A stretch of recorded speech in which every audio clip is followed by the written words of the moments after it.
Hello guys, good morning! Nasa mood nga ako ngayon na mag-daily vlog. Kung mapapansin nyo wala nga dyan si Carlos sa tabi ko. Kasi maaga nga siya kanina pumasok. Alas 3 pa nga lang umalis na siya kanina. Iniwan niya na yung motor niya kasi may service naman sila. Papunta sa trabaho.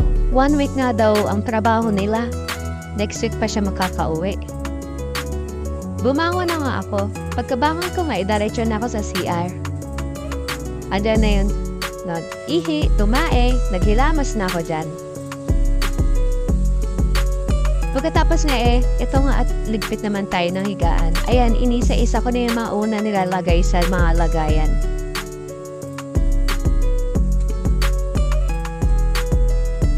Next ko naman niligpit yung mga kumot. Sunod niyan, yung sapin nga namin para hindi naapak-apakan. Pag may tumatambay nga dyan. Misa kasi si Jenica tumatambay dyan sa Jello. Ayoko nang inapak-apakan yung sapin namin ng higaan.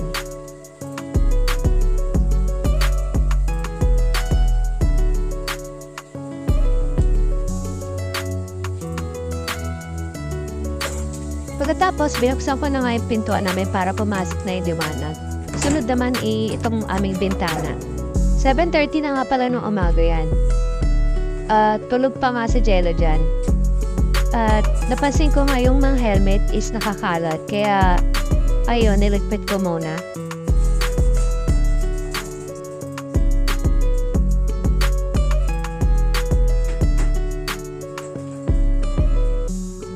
Maaga nga yung nagising si ate at ayan nga nagsiselfone na siya. Ipit ka na ng ano mo.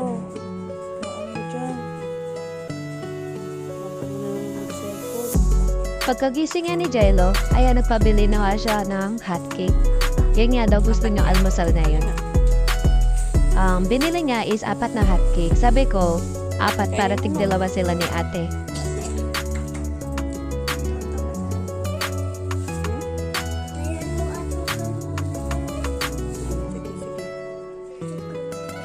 Tapos ako na digpit ng higaan nila. Si ate kasi nasa labas na. Nakikipaglaro kay Denden pagkagising. So, ako na lang nagligpit.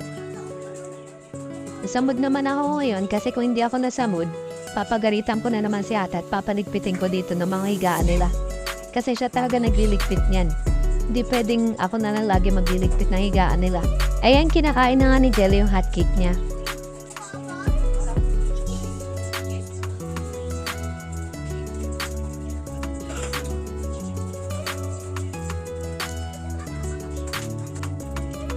So ngayon, nais ko na din yung upuan. Upuan na to, ito yung hinahigaan ni ate sa gabi. Ito nga siya natutulog. Si Jello naman, dyan na rin natutulog sa sahig. Yung sa pinaupuan, nilalagay nga sa sahig. At dyan na nga siya natutulog.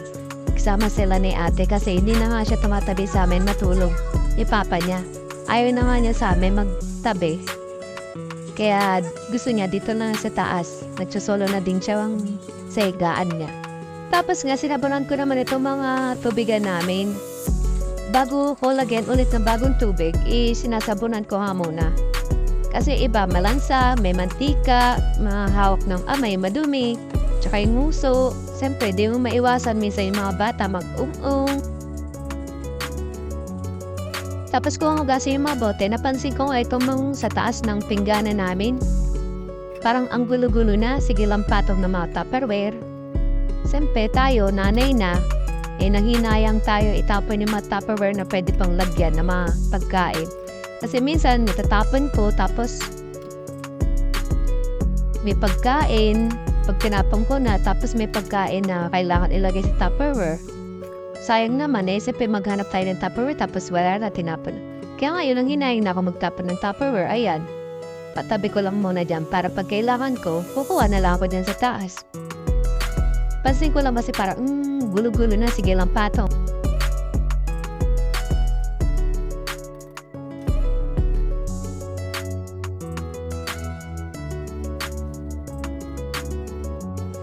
Ang gulo ng ibabaw ng rep namin.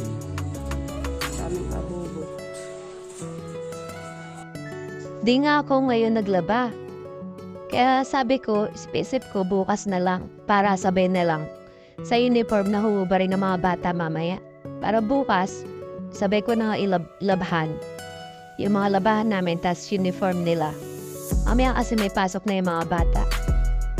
At ito nga, napansin ko, yung taas ng rep namin, ko parang binagyo. Ang gulo-gulo. Grabe. Lagi nilang inaayos tong taas ng rep. Paano yung mga bata? Kuha dyan, kuha dito. Papa nila, kuha din dyan, kuha dito. Mga suklay. Saan lang nilalagay. Mga abubot, saan lang nilalagay. Ang gulo-gulo.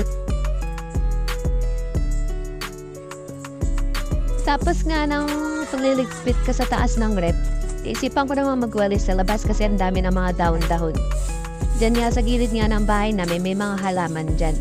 Di ko na naipakita sa video kasi nahiya pa ako mag-video sa labas eh. Kaya dito lang muna. Ayan, magwalis-walis na ako, dami na nga dahon sa labas. Pasalamat nga ako at na semento na dito sa tapat namin. Kasi dati disco, napaka-putik talaga lalo pag maulan. Ang putik talaga yan sa harap namin kasi hindi pa nga nasa semento. Puti nga na semento na hindi na ako hirap. At masarap na nga dyan tumambay. Kapansin nyo ba yung harang dyan sa daanan namin? Yan yung gate namin. Pansamantagal. Gawa pala ng tatay ko kasi dati walang ganyan. So yung mga bata, dire-diretso lang pasok. Yung mga tropa na Jello, dire-diretso lang dyan pasok. Tambay sila dyan. Ngayon, siguro nakita ni Papa, diretso lang sila po pasok. Ngayon, nilagyan niya ng ganyan. Wala tayong magawa gawa ng tatay ko yun Pero okay naman kasi. Pansamantagal lang naman yan. Pag nagkapera tayo, siyempre, gagandahan na natin yung gate na yan. Ngayon is mangarap muna tayo habang sakto lang yung pera natin. Palang araw mapapagawa din yan. Tsaka bala ko rin lagyan ng bubong nga dyan sa may tapat nga ng bahay namin. Kasi para pag may maulan, pwede pa rin tumambay dyan sa labas. Kasi lalo na yung asawa ko, siyempre pag type niyong minom, minsan may mga tropa siya, dyan sila mag-iinom, dyan sa tapat ng bahay.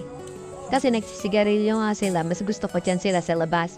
Kasi ayoko nga ng usok ng sigarilyo. At least kung iinom sila, ayun, dyan na lang sila sa labas kahit magyosi sila lang magyosi.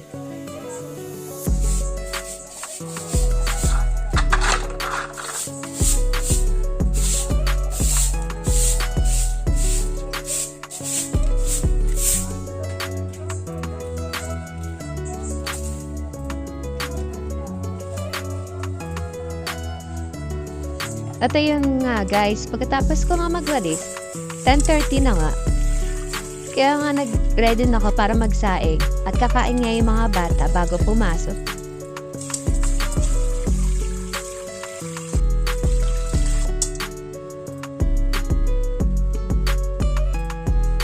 Ito nga, super kalan pa nga rin yung gamit ko kasi nga mahal pa nga rin ng malaking tangke ng gasol. Nasa kulang-kulang 1,000 pa rin. Ako nagluto ng ulam, ayan, bigay nga pala yan nila kuya. Sinigang sa miso na isda. Ayan, ready na yung mga bata para papasok sa school. Ihatid sila ngayon ni lolo nila kasi wala nga si papa nila pumasok sa trabaho. Face mask! Pag wala si papa nila, si lolo nila yung hatid lagi sa school. Tapos ako naman yung taga-sundo sa hapon pag uwian na ni Jello ng 2:30. Papat di ka na Ayan nga, nagaganyan. napansin ko na naman yung payong ni ate, sirang-sira na naman. Nakailang payong na siya. Kapera ulit ako, ayan, bibili ko na naman siya ng bagong payong. Sira na yung payong mo Abos.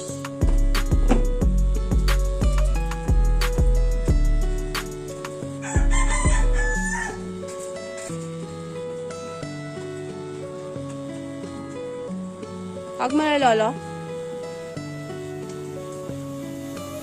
Mag-aalas 2 na nga, kaya nag-ready na ako pumunta sa school kasi nga may bibilin pa sana ako sa taas, sa may barangay, na biskwit nga ni Jello tsaka gatas.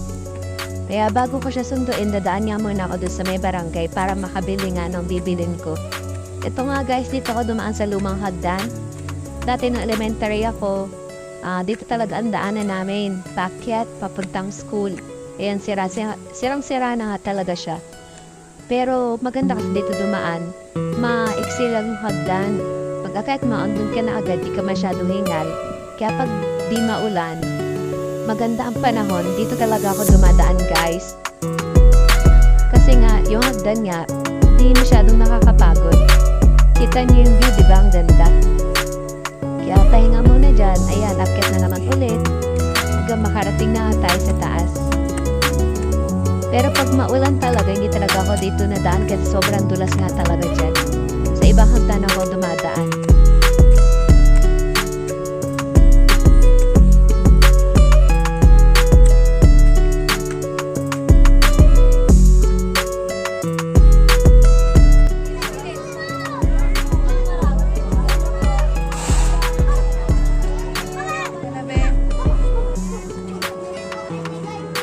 Tawa ko muna kay mama. Kasi mukha mo. Ha? Tanggal nga daw yung Mamaya sintas na sa sapatos kaya pinapaayos niya nga sa akin. Dito tayo sa malilim para maayos ni mama.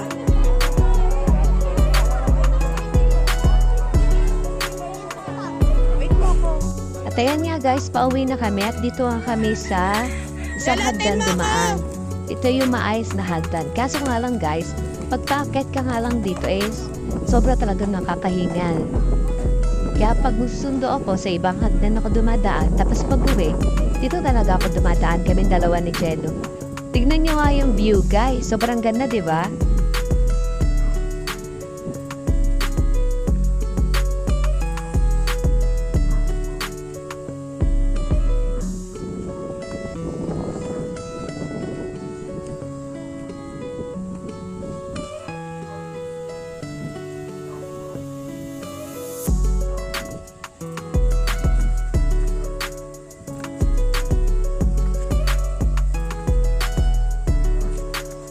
Ha?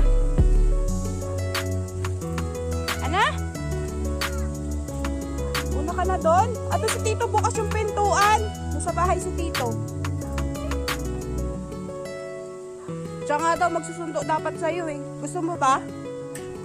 Siya magsundo? Dapat kanina. Ngayon pala. Siya magsusundo. Huwag ka tumakbo! Ayun na nga guys, hanggang dito na lang. Salamat sa inyong panonood.